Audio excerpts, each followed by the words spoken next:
Hi అండి. ముందు వీడియోలో ఈ బ్లౌజ్ కటింగ్ చూపించాను కదా! ఈరోజు వీడియోలో స్టిచ్చింగ్ చూపిస్తాను. ఒరిజినల్ క్లాత్‌ని, లైనింగ్ క్లాత్‌ని రెండిటిని కూడా గమ్ పెట్టి జాయిన్ చేశాను. అసలు మీకు తెలియట్లేదు కదా! ఒరిజినల్ క్లాత్ ఏదో, లైనింగ్ క్లాత్ ఏదో. సో, అలా చేసుకోవాలనమాట. అయితే నా దగ్గర యెల్లో కలరు ప్లెయిన్ క్లాత్ ఉందండి. దీనితోటైతే పైపింగ్ వేస్తున్నాను. నార్మల్‌గా బ్లౌజ్ పీసే ఇది. బ్లౌజ్ పీస్‌లోనే ఇలాగ ప్లెయిన్ కలర్‌లో ఏమన్నా వస్తే నేను దాచిపెడతాననమాట. సో, ఇప్పుడు ఉపయోగపడింది. స్ట్రెయిట్‌గా ఉన్న క్లాత్‌ని తీసుకున్నాను. వన్ సైడ్ ఫోల్డింగ్ చేసుకొని 1 ఇంచు ఉంచుకొని మిగతాది కట్ చేసేసుకొని ఇలా వీడియోలో చూపించినట్టు 12వ నెంబర్ థ్రెడ్ తోటి నీట్‌గా స్టిచ్చింగ్ చేసుకుంటూ వెళ్తున్నాను. చూసారా ఎంత చక్కగా వచ్చిందో? రెండో వైపు కూడా నాకు ఇంకా హెమ్మింగ్‌తో పని లేకుండా నీట్‌గా ఇలా కుట్టేస్తున్నాను ఇలాగా. అంతేనండి. ఇప్పుడు హ్యాండ్ లూజ్ దగ్గర కరెక్ట్‌గా పెట్టేసుకొని ఆర్మ్ లూజ్ దగ్గర ఏమైనా ఎక్కువ తక్కువ ఉంటే చూసుకోవాలన్నమాట. చూసారా ఎంత చక్కగా వచ్చేసిందో? రెండో హ్యాండ్ కూడా అంతే. తర్వాత నెక్ కోసం కూడా నేను అంతా కూడా రెడీ చేసి పెట్టుకున్నానండి. నెక్ కూడా అంతే. అంటే క్రాస్‌గా ఉన్న క్లాత్‌ని తీసుకోవాలి నెక్కకైతేని. సో, రెండో హ్యాండ్ కూడా ఇలాగే స్టిచ్ చేసుకుంటూ వెళ్ళిపోతున్నాను. ఇలా మొత్తం కూడా ఎగస్ట్రా ఉన్న క్లాత్‌ని కూడా కట్ చేసేయండి. ఇప్పుడు 12వ నెంబర్ థ్రెడ్ తీసేసుకోండి. తీసుకుని ఇలా ఫోల్డ్ చేసేసుకొని చక్కగా నీట్‌గా కుట్టుకుంటూ వెళ్ళిపోవాలి. ఇలా చక్కగా ఫోల్డింగ్ చేసుకోవాలి. ఇలా మొత్తం కూడాని ఇలా ఫోల్డింగ్ చేసుకుని నీట్‌గా కుట్టుకుంటూ వెళ్ళిపోవటమే. ఇప్పుడు ఎగస్ట్రా ఉన్న క్లాత్‌ని కూడా కట్ చేసేయండి. ఈ సైడ్ కూడా అంతేనండి. ఇలా ఒక స్టిచ్ అయితే వేసేసేయండి. ఇప్పుడు 2 హ్యాండ్స్ కూడా రెడీ అయిపోయినాయి మనకి. తర్వాత వచ్చేసి హ్యాండ్ లూజ్ దగ్గర కరెక్ట్‌గా పెట్టుకుని ఆర్మ్ లూజ్ దగ్గర ఏమైనా ఎక్కువ తక్కువ ఉంటే కట్ చేసుకోవాలన్నమాట. రెండు కూడా కరెక్ట్‌గానే ఉన్నాయి. ఎలాంటి ప్రాబ్లం లేదు. చూసారా ఎంత చక్కగా వచ్చేసిందో పైపింగ్ అనేది ఎంత నీట్‌గా ఉందో. ఇప్పుడు నెక్స్ట్ వచ్చేసి బ్యాక్ పార్ట్ మనకి నడుము లూజ్ దగ్గర కరెక్ట్‌గా పెట్టుకుని షోల్డర్‌కి తిన్నగా కుట్టు వేసుకోవాలి. తర్వాత రెండో సైడ్ కూడా అంతేనండి. ఇలాగ స్టిచ్ వేసేసుకోవాలి. తర్వాత మెయిన్ డాట్ షోల్డర్‌కి తిన్నగా వేసుకోవాలి. మెయిన్ డాట్ అనేది. తర్వాత ఉక్సు పట్టి, కాజా పట్టి దగ్గర ఉన్న డాట్, ఉక్సు పట్టి, కాజా పట్టి దగ్గర ఉన్న డాట్, మెయిన్ డాట్ను పట్టేసుకుని చంక వైపుకి ఇలా మెయిన్ డాట్ను పట్టేసుకుని చంక వైపుకి. సో, ఇది కూడా అయిపోయింది. ఇక్కడ కూడా అంతేనండి. కరెక్ట్గా ఈక్వల్గా పట్టుకుని షోల్డర్కి తిన్నగా. తర్వాత ఉక్సు పట్టి, కాజా పట్టి దగ్గర ఉన్న డాటు,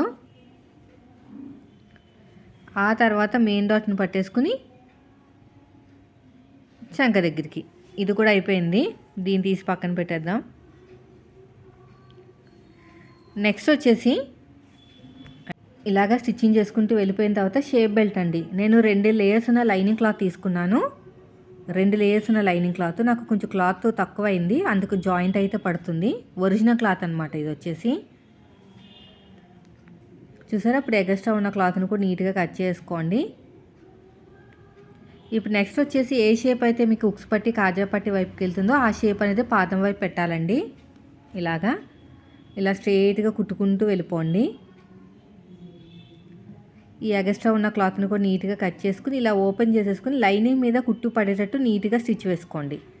లైనింగ్ మీద కుట్టు పడాలన్నమాట ఇలాగా. ఇప్పుడు మళ్ళీ ఇలా క్లోజ్ చేసేసుకుని ఇంకో కుట్టు అయితే వేసేసుకోండి.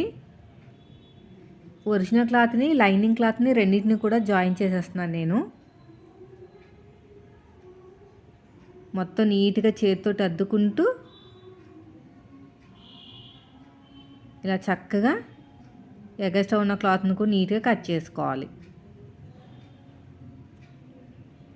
ఇలాగా. తర్వాత రెండోది కూడా అంతేనండి. ఏ షేప్ అయితే సైడ్ జాయింట్ వైపుకి వెళ్తుందో ఆ షేప్ అనేది పాదం వైపు పెట్టేసుకోండి. ఇలాగా స్ట్రెయిట్గా స్టిచ్ చేసుకుంటూ వెళ్ళిపోండి. ఇప్పుడు ఎగస్ట్రా ఉన్న క్లాత్ను కూడా నీట్గా ఇలా కట్ చేసేయండి. ఎగస్ట్రా ఉన్న క్లాత్ను కూడా నీట్గా ఇలా కట్ చేసుకుని ఇలా ఒక టాప్ స్టిచ్ అయితే వేసేసుకోండి. మళ్ళీ క్లోజ్ చేసుకుని నీట్గా కుట్టుకోండి. ఇలా క్లోజ్ చేసేసుకుని నీట్గా స్టిచ్ చేసుకుంటూ వెళ్ళిపోండి.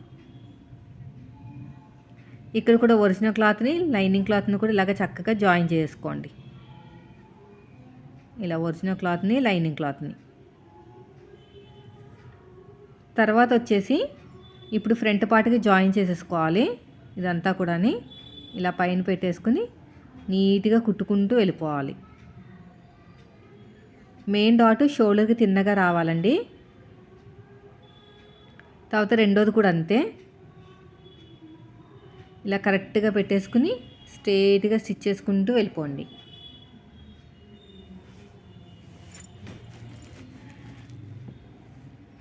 తర్వాత వచ్చేసి ఇలా ఓపెన్ చేసేసుకుని ఒక టాప్ స్టిచ్ అయితే వేసేసుకోండి. ఇలాగా అయిపోయిందండి. ఇలా నీట్గా స్టిచ్ చేసుకుంటూ వెళ్ళిపోవాలి. ఎగస్ట్రా ఉన్న క్లాత్ను కూడా కట్ చేసుకోండి. ఇక్కడ కూడా అంతే. ఇప్పుడు వచ్చేసి ఒరిజినల్ క్లాత్ని లైనింగ్ క్లాత్ని రెండింటిని కూడా 3 ఇంచులు వెడల్పుతోటి తీసుకోవాలి. ఇలా వీడియోలో చూపించినట్టు దీనిపైన ఇలా పెట్టేసుకుని, నాకైతే ఒరిజినల్ క్లాత్ ఏం లేదండి, లైనింగ్ క్లాతే ఉంది, అదే తీసేసుకున్నాను. ఇలా స్ట్రైట్గా వెళ్ళిపోవాలి. తర్వాత ఇలా ఓపెన్ చేసేసుకుని డబుల్ ఫోల్డింగ్ చేసేయండి. ఇదంతా కూడా డబుల్ ఫోల్డింగ్ చేసేసుకోండి, సరిపోతుంది. ఇలా డబుల్ ఫోల్డింగ్ చేసుకుని కుట్టుకుంటూ వెళ్ళిపోవాలి. ఇటువైపు కూడా అంతేనండి. ఇప్పుడు ఎగస్ట్రా ఉన్న క్లాత్ను కూడా కట్ చేసుకుని, ఇప్పుడు కాజా పట్టి అయిపోయింది కదా, కాజా పట్టి ఉక్సు పట్టి కుట్టే ముందు ఒకసారి కాజా పట్టి మీద పెట్టుకుని చూసుకోవాలన్నమాట. 1.5 ఇంచు వెడల్పుతోటి ఇలా నీట్గా తీసేసుకోండి. క్లాత్ని 1.5 ఇంచు వెడల్పుతో తీసేసుకోవాలి. ఇలా మొత్తం కూడా పైనుంచి ఇలా పైనుంచి పట్టేసుకుని స్ట్రైట్గా ఒక డాట్ వచ్చిన చోట చిన్న ఫ్రిల్లు పెట్టేసుకుని నీట్గా కుట్టుకుంటూ వెళ్ళిపోండి. ఇప్పుడు ఒక టాప్ స్టిచ్ వేసేసుకోండి. ఇప్పుడు నెక్స్ట్ వచ్చేది అంతా లోపలికి ఫోల్డ్ చేసేయాలి. రఫ్ ఇచ్చేసుకుని నీట్గా కుట్టుకుంటూ వెళ్ళిపోండి. ఇప్పుడు ఎగస్ట్రా ఉన్న క్లాత్ని కట్ చేసేయండి. ఒక దాని మీద ఒకటి పెట్టుకుని చెక్ చేసుకోండి, సరిపోతుంది. ఇలా కరెక్ట్గా పట్టేసుకుంటే మనకు తెలిసిపోతుంది అన్నమాట. ఇప్పుడు బ్యాక్ పార్ట్ మీద ఫ్రంట్ పార్ట్ పెట్టుకుని ఏమైనా ఎక్కువ తక్కువ ఉంటే కట్ చేసేస్తే సరిపోతుంది. నెక్స్ట్ వచ్చేసి ఈ కూర ఉన్న క్లాత్ని తీసుకుని డాట్ వచ్చిన చోట చిన్న ఫ్రిల్లు పెట్టేసుకుని వీపు పార్ట్ దగ్గర మనం స్టిచ్ చేస్తున్నానండి. మనకి కూర ఉన్న క్లాతే కావాలి. ఇప్పుడు ఒక టాప్ స్టిచ్ వేసేసుకోండి. ఇలా మొత్తం కూడా ఒక టాప్ స్టిచ్ అనేది వేసేసుకోవాలి. ఇప్పుడు నడుము లూజ్ దగ్గర కరెక్ట్గా చూసేసుకోండి, కరెక్ట్గా ఉందా లేదా అని. ఫ్రంట్ది ఫ్రంట్కి బ్యాక్ రావాలన్నమాట. అంటే ఫ్రంట్ది ఫ్రంట్ చూసుకోండి, బ్యాక్ది బ్యాక్ చూసుకోండి. ఇలాగా ఓకేనా. ఇప్పుడు షోల్డర్స్ ఫస్ట్ స్టిచ్ వచ్చేసి స్ట్రైట్గా వేసేసేయండి. తర్వాత వచ్చేసి కొంచెం స్లోప్ ఇవ్వండి, సరిపోతుంది. తర్వాత ఇక్కడ కూడా అంతే. దీనివల్ల భుజాలు జారవు, మనకు ఉబ్బెత్తుగా రాదనమాట. నెక్ వైపుకి లైట్గా స్లోప్ ఇవ్వండి.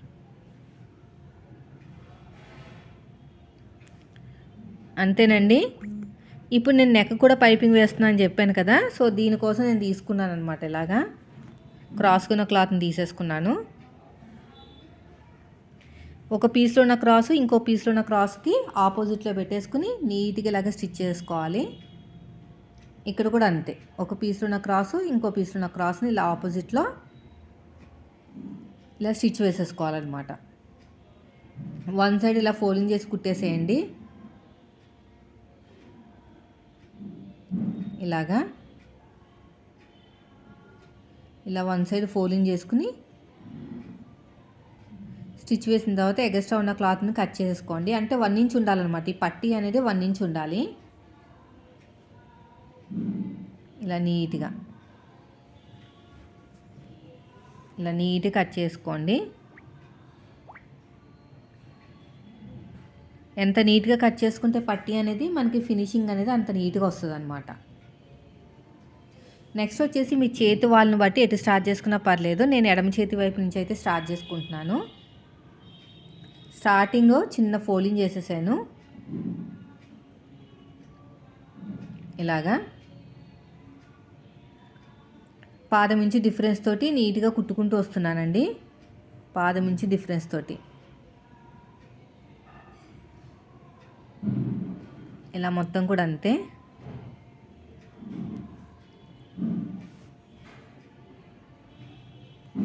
ఇలా మొత్తం నీట్గా స్టిచ్ చేసుకుంటూ వెళ్ళిపోవాలి. ఎగస్ట్రా ఉన్న క్లాత్ని కట్ చేసేయండి. రౌండ్ తిరిగే చోట చిన్న చిన్న టక్స్ ఇచ్చేసేయండి ఇలాగా.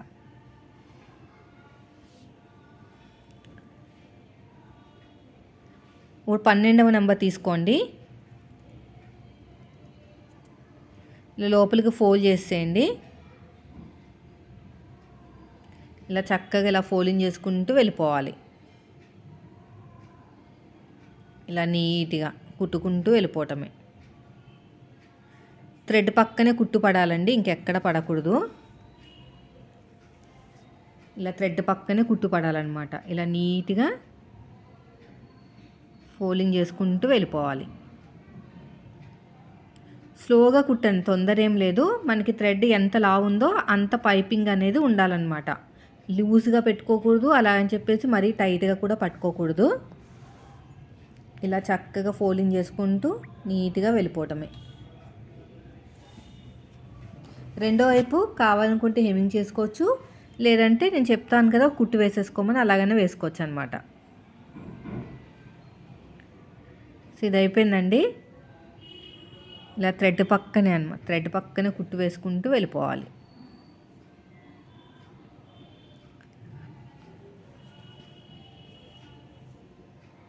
ఇలా నీట్గా స్టిచ్ చేసుకుంటూ వెళ్ళిపోండి.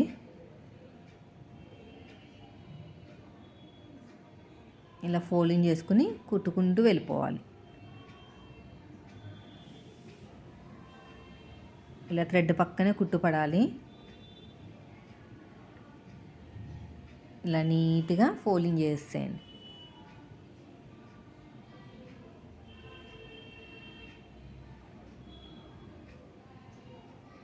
ఇలాగా చక్కగా ఇలా చక్కగా థ్రెడ్ పక్కనే కుట్టుపడాలి. ఎగస్ట్రా ఉన్న క్లాత్ నీట్గా కట్ చేసేయండి. ఇలా లోపలికి ఫోల్డ్ చేసేయండి, సరిపోతుంది. చూసారా ఎంత చక్కగా వచ్చేసిందో. ఇప్పుడు రెండో సైడ్ నేను ఇంకా హెమ్మింగ్తో పని లేకుండా కుట్టు వేసేస్తున్నాను. ఇది పూర్తిగా చాయిస్ అండి, అందరూ ఇలాగే చేయాలని కాదు. ఇది డైలీ వేర్ బ్లౌజ్ కాబట్టి కొంచెం స్ట్రాంగ్గా ఉండడానికి ఇలా చేస్తున్నాను. ఇలా నీట్గా కుట్టుకుంటూ వెళ్ళిపోండి. అయిపోయిందండి. ఇప్పుడు వచ్చేసి షోల్డర్ దగ్గర ఈక్వల్గా ఉండాలండి. రెండు షోల్డర్స్ కూడా ఒక దాని మీద ఒకటి పెట్టుకుని చెక్ చేసుకోండి. ఇప్పుడు మనం ముందుగా రెడీ చేసుకునే హ్యాండ్స్ ఉన్నాయి కదా, అది ఫ్రంట్ పార్ట్ లో తీసాం కదా, అది ఫ్రంట్ పార్ట్కి రావాలన్నమాట. షోల్డర్ కుట్టు దగ్గర మనం మధ్యలో ఒక చిన్న టక్ పెట్టాం కదా, ఇది ఉండాలి. అలా రావడం వల్ల మనకి ఒకవైపుకు లాగేసినట్టు ఉండదండి. మనకి హ్యాండ్స్ అనేవి వన్ సైడ్ లాగేసినట్టు ఉండవన్నమాట, బాగుంటాయి, చాలా చక్కగా కనిపిస్తుంది. ఇప్పుడు మళ్ళీ ఫస్ట్ నుంచి లాస్ట్ వరకు ఇంకొక స్టిచ్, ఇలా ఫస్ట్ నుంచి లాస్ట్ వరకు ఇంకొక స్టిచ్ అనేది ఖచ్చితంగా వేసుకోవాలి. తర్వాత వచ్చేసి రెండోది కూడా అంతే, సేమ్ కరెక్ట్గా మిడిల్లో ఉండాలి. రఫ్ ఇచ్చేసేయండి. ఫస్ట్ వచ్చేసి మన వైపుకి, తర్వాత వచ్చేసి ఆపోజిట్, ఇలా ఉల్టా తిప్పేసుకుని ఆపోజిట్ అనమాట. ఇలాగా నీట్గా కుట్టుకుంటూ వెళ్ళిపోవటమే.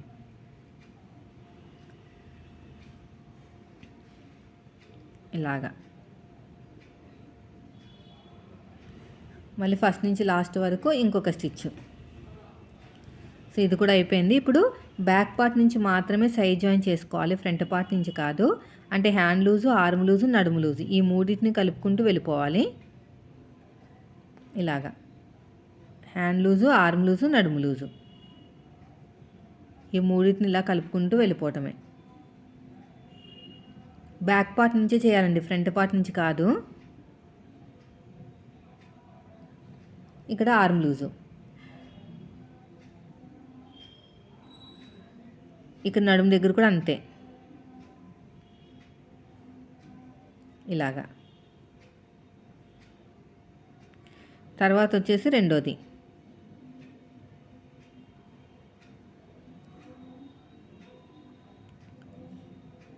తర్వాత వచ్చేసి రెండోది. ఇలా మొత్తం అంతేనండి. ఇలా ఫస్ట్ నుంచి లాస్ట్ వరకు ఇంకొక స్టిచ్ అనేది వేసేసుకోండి. ఇలా స్ట్రేట్గా ఎగస్ట్రా ఉన్న క్లాత్ని కూడా కట్ చేసేయండి. ఇలా ఎగస్ట్రా ఉన్న క్లాత్ని కూడా నీట్గా కట్ చేసుకోవాలి. రెండో సైడ్ కూడా అంతేనండి. ఫస్ట్ నుంచి లాస్ట్ వరకు ఇంకొకటి ఇలా స్ట్రేట్గా స్టిచ్ చేసుకుంటూ వెళ్ళిపోండి. హ్యాండ్ లూజు, ఆర్మ్ లూజు, నడుము లూజు ఈ మూడింటిని కలుపుకోవాలన్నమాట.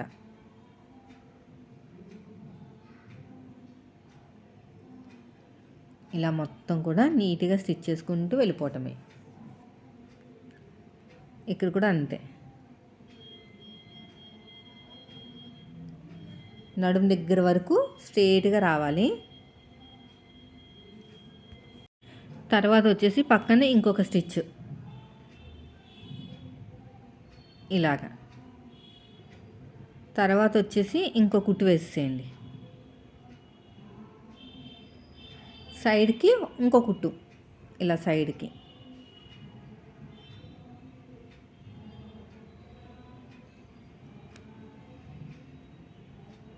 అంతేనండి. చూసారా ఎంత సింపుల్గా అయిపోయిందో. వీడియో నచ్చితే మాత్రం ఖచ్చితంగా లైక్ చేయండి ఫ్రెండ్స్. మీరు మన ఛానల్ ఫస్ట్ టైం చూస్తే సబ్స్క్రైబ్ చేయండి. సో నేను కటింగ్ వీడియో కూడా పెట్టాను, ఎవరికైనా ఇంట్రెస్ట్ ఉంటే మాత్రం చూడండి. ఇది వచ్చేసి stitching video. Thank you for watching.